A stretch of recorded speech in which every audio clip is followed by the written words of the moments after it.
com a terceira mesa, que a gente vai falar sobre a cannabis, o uso da cannabis no tratamento do sofrimento psíquico. E aí, eu gostaria de convidar para a nossa mesa o doutor Renato Fileve, que está online com a gente. Boa tarde, doutor Renato. Doutor Renato é PhD, bacharel em Ciências Biológicas na modalidade médica. Ele é doutor em Neurociências, ambos pela Universidade Federal de São Paulo, pós-doutorando pelo Departamento de Psiquiatria e Psicologia Médica da mesma instituição, coordenador científico da Plataforma Brasileira de Política de Drogas, a PBPD, conselheiro no Conselho Estadual de Política de Drogas de São Paulo, que é o CONED, e membro da SBNEC, Sociedade Brasileira de Neurociências e Comportamento, e da CUTIV, Associação Cannabis e Saúde. É membro fundador da CANAPSE, Associação de Canabiologia, Pesquisa e Serviços. Junto com o doutor Renato, a gente vai convidar também doutor Vinícius Vieira, um colega parceiro aqui da RAPS de Caruaru, um querido amigo. Doutor Vinícius é professor de psiquiatria do Núcleo de Ciências da Vida, pela UFPE, aqui de Caruaru. Tem residência em psiquiatria pelo HC na UFPE, pela UFPE. É mestre em atenção psicossocial pelo IPUB, UFRJ, e doutorando em bioética pela UNB. Bem-vindo, Vinícius, também está aqui. Boa tarde para você. Boa tarde, gente. Boa tarde, Rebeca. Uma alegria, uma alegria. Não consegui estar em Caruaru hoje, precisei ficar aqui por Recife, vou participar online. Uma pena a gente não se abraçar, Não é? Mas em breve a gente se encontra. Aqui por todas nós. E vou deixar bem à vontade, doutor Wilson. Vou lhe chamar, doutor Wilson Freire, é natural de São José do Egito, no sertão aqui de Pernambuco, mora em Recife, médico sanitarista, gastroendoscopista, homeopata e prescritor do óleo da cannabis medicinal, compositor e cineasta, é também autor dos livros A Mulher que Queria Ser Micheline Verusnik, Raikiando Candeeiro Produções, A Última Voz, Mariposa Cartoneira, de 2015, a editora, e As Três Marias, das edições Bagaço, de 2002. Esse último foi adaptado para o cinema. Doutor Wilson, eu vou pedir para o senhor ficar à vontade, se o senhor vai querer ficar aí para a gente iniciar a mesa pelos meninos que estão online, a gente vai deixar o senhor por último para a gente poder, né, fazer esse acolhimento presencial. Se o senhor quiser ficar aí, ou se quiser vir aqui para a mesa, pronto, ótimo. Então, eu vou ficar aí no cantinho também para a gente poder acompanhar, tá? E com a palavra, eu vou deixar doutor Renato. Oi, Renato. Olá. Boa tarde, Boa Renato. tarde. Boa tarde, Rebeca. Obrigado pelo convite. Agradeço em seu nome toda a comissão organizadora do RAID, Estação Agreste. E estamos aí para conversar. Confesso que estou bastante motivado em participar. É meu primeiro evento híbrido. Então, vendo aí vocês presencialmente já dá uma outra alegria, um outro ânimo aí de perceber que as coisas estão melhorando, né? Poderiam estar melhores, mas fico muito feliz e contente em poder participar hoje dessa mesa. Então, eu não sei se eu já inicio minha fala, ou pode ser? Só para a Você vai gente ficar deixar, a gente vai liberar a tua fala, doutor Renato, só para a gente ir se organizando com a questão do tempo, nós temos uma média de 20 minutos para cada participante de fala, né? Entre um e outro a gente vai repassando com cuidado a fala de um para o outro participante, e ao final a gente abre para as questões, considerações e perguntas de vocês, ok? se vocês puderem me alertar aqui no chat, quando estiver faltando uns 3 minutos para terminar, eu agradeço. A gente sinaliza. A joia. Obrigada, fica à vontade. Bom, então, boa tarde a todas, todos e todes. É uma grande satisfação estar aqui presente para a gente conversar um pouco a respeito da cannabis e das questões envolvendo o sofrimento psíquico, né, e propostas de se pensar tanto a compreensão, né, de saúde e de saúde mental, mas também de uma abordagem farmacoterápica, né, ou fitoterápica, né, com moléculas que estão presentes numa planta que vem sendo usada pela humanidade há milênios, né? Então nós temos aí a humanidade deixando de ser exclusivamente caçadores e coletores, passando a se sedentarizar e utilizando a cannabis como uma das ferramentas, um dos cultivares que ensinaram a humanidade a cultivar, né, a prática agrícola. Então, é uma planta que vem aí desde cerca de 12 mil anos acompanhando a humanidade e oferecendo matérias-primas, né, para a produção de diversas ferramentas que contribuíram, que ajudaram, que colaboraram, né, desde a utilização das fibras que foram utilizadas para a produção de tecidos, roupas, cordas, cestos, redes de pesca, até a utilização das sementes com propriedades nutricionais, hoje sabemos ricas em proteínas, assim como a soja, rica em ácidos graxos poliinsaturados, como ômega 3, ômega 6, mas também com propriedades bioenergéticas, né? A gente sabe que o óleo, o azeite das sementes de cannabis, elas foram utilizadas como combustível, como energia para a iluminação pública antes do advento da iluminação a gás. Então nós temos aí propriedades diversas, né, que hoje a indústria hoje vem aproveitando, se beneficiando do uso da cannabis, mas isso contribuiu muito, foi muito importante para a evolução, né, de diversos aspectos na vida da humanidade.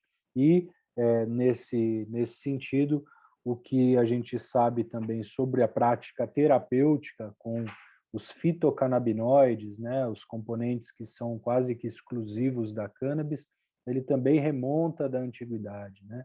Há cerca de 5 mil anos na China, acredita-se que foi o primeiro relato, né, de uso terapêutico dos canabinoides, né, por um imperador chamado Shen Nung, imperador vermelho, e também a presença dessa utilização em aspectos de cura, ritualísticos, religiosos, de outras civilizações ancestrais, né, como os assírios, os citas, os egípcios, né, tem o Papiro de Ebers, primeiro texto médico completo escrito, que traz ali indicações da utilização da cannabis, principalmente para enfermidades ginecológicas e também comprovando seus efeitos antibióticos, né? Então, ali uma versatilidade, e o Papiro de Ebers foi escrito cerca de 1500 anos antes de Cristo, né? Então, a gente tem aí um uso ancestral por diversas civilizações, para diversas indicações, né? Essa relação entre o religioso, sacramental, terapêutico e social se confundiam, né? Nessa época não havia uma distinção clara e simples da utilização para uma coisa ou a outra, mas sim uma utilização que contemplava, né, a sua diversidade de efeitos e que apontava aí uma possibilidade de terapia, né? E aí a gente vem caminhando ao longo do tempo, né, na nossa realidade eurocêntrica, né, ou eurocentrada, colonizada, né? E aí a gente percebe que os europeus eles acabavam também se apropriando e interessados em estudar as propriedades terapêuticas da cannabis, né? Temos ainda no século XIX um médico chamado Birch que estudava as propriedades da cannabis para uso problemático de substâncias como hidrato de cloral e derivados do ópio. O Jean Moreau de Tours, né, também um grande médico na Europa naquela época, estava interessado sobre as propriedades terapêuticas da cannabis para quadros de depressão, né, quadros depressivos. E tantos outros, né, a gente vê que ainda no século XX, né, no início do século XX, mais especificamente nas 3 primeiras décadas, né, do século XX, se havia, então, uma utilização corriqueira, né, um emprego e produção de fármacos por indústrias que existem até hoje, como Merck, Lilly, né, que apresentavam diversas formulações ali que continham no seu interior fitocannabinoides, né, moléculas que são derivadas da cannabis e que eram indicadas para diversos transtornos da época, como melancolia, dor, histeria, né, para citar apenas as psiquiátricas, né, mas uma série de enfermidades de diferentes origens, né, como, por exemplo, o aparelho gastrointestinal, reprodutor, doenças neurológicas, né, como epilepsia, entre outras, né. E aí, esse uso, né, que vinha ocorrendo, né, de maneira corriqueira e ampla, né, produção de tinturas, pomadas, unguentos, cápsulas gelatinosas, extratos hidroalcoólicos, xaropes, até cigarros, né, eram vendidos, cigarros índios, de uma farmacêutica chamada Grimaud, eram vendidos no Brasil e para uma diversidade de indicações terapêuticas, né? Então a gente vê aí que era uma prática que ela ocorria e que a partir de um interesse, né, político essencialmente, mas não apenas, né, econômico também e também de controle social, sobretudo nas Américas, nos Estados Unidos e também com reflexos bastante semelhantes no Brasil, né, com práticas raciais, né, preservação da eugenia, né, nós chegamos até esse nível de aprofundamento, né, das preocupações de médicos, de autoridades, da justiça e da política, que acabaram proibindo de maneira sistemática a cannabis e retirando a planta e seus componentes das farmacopeias, né, dos países. Isso é coroado, né, é internacionalizado com a política de drogas, que acaba sendo um marco, né, na década de 60 de uma política que visava, então, eliminar a planta, a cannabis e outras plantas do planeta, né? E aí, coincidentemente, né, com essa política de extermínio, né, de uma planta, um professor, o Rafael Mechoulam, na Universidade Hebraica de Jerusalém, isola 2 componentes da cannabis, o canabidiol, em 1963, e o tetrahidrocannabinol, o THC, em 1964. Isso reacende, né, o interesse científico da pesquisa biomédica em relação aos canabinoides, né, devido à sua natureza lipídica, eles não foram sido identificados, isolados, né, da matéria vegetal anteriormente, e com o avanço das metodologias, das ferramentas, dos aparelhos de detecção, então se pôde então desvendar, encontrar esses princípios ativos e estudá-los com maior profundidade, né? Isso acabou avançando e se desdobrando no descobrimento de moléculas endógenas que eram bastante semelhantes, né, tinham uma ação fisiológica, né, uma ação farmacológica bastante semelhante ao que era produzido pela ingestão dos fitocannabinoides, né? E foi então que o professor Rafael Mechoulam e sua equipe descobrem os endocannabinoides, esses neurotransmissores mensageiros, né? Primeiro a anandamida e depois o 2-AG, ou 2-araquidonoilglicerol, e a descoberta, né, dessa maconha endógena, né, como chamava o professor, gostava de chamar o professor Elisaldo Carlini, que nosso corpo produz, né, não apenas os seres humanos, mas todos os animais vertebrados, né, produzem endocannabinoides, eles ajudaram a compreensão e a encontrar uma estrutura biológica, um arcabouço que essas estruturas se ligavam, né, que eram os receptores canabinoides. Então, descobertos os mensageiros, os receptores, né, que atuam, se comunicam num mecanismo de chave e fechadura, né, apenas determinada chave abre aquela porta, abre aquele receptor.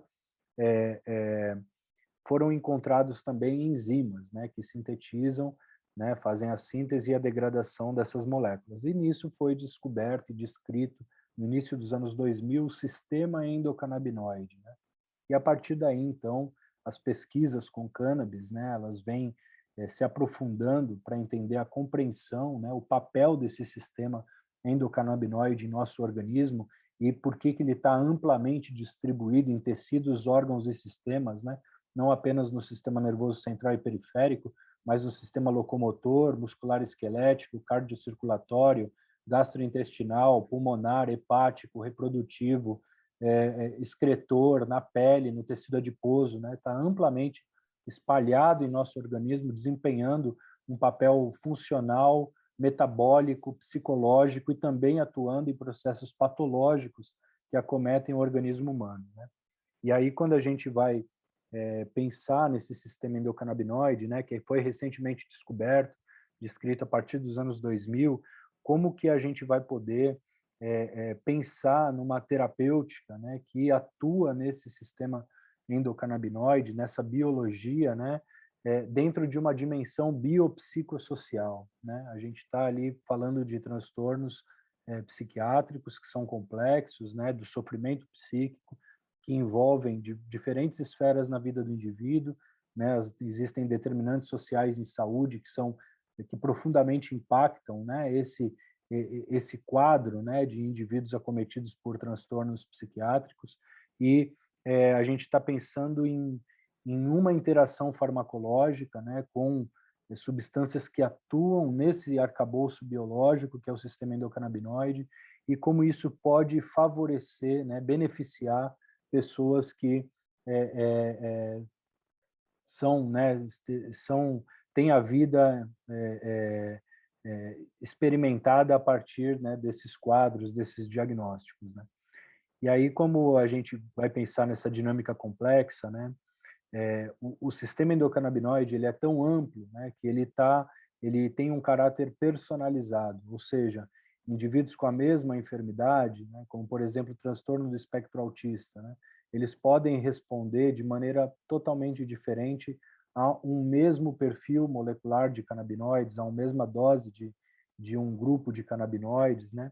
Além disso, a gente tem que pensar que por essa diversidade, né, por essa particularidade que cada indivíduo expressa essas moléculas do sistema endocannabinoide, a gente vê que tem algumas pessoas que lidam bem com moléculas isoladas, outras demandam de uma ação em comitiva, né, desses princípios ativos que estão presentes em extratos integrais ou então num fitocomplexo, né, como um todo, que vai trazer aí um conjunto de princípios ativos que vão acabar atuando de maneira unificada ali, né, e por hora atuando sinergicamente, né, nesse arcabouço, nessa estrutura biológica, por hora competindo por alvos de ligação, e isso cria, né, então, uma resultante final de efeito que é diferente da molécula isolada, né? Então, a gente está aí pensando numa dinâmica que é a biologia ali do indivíduo,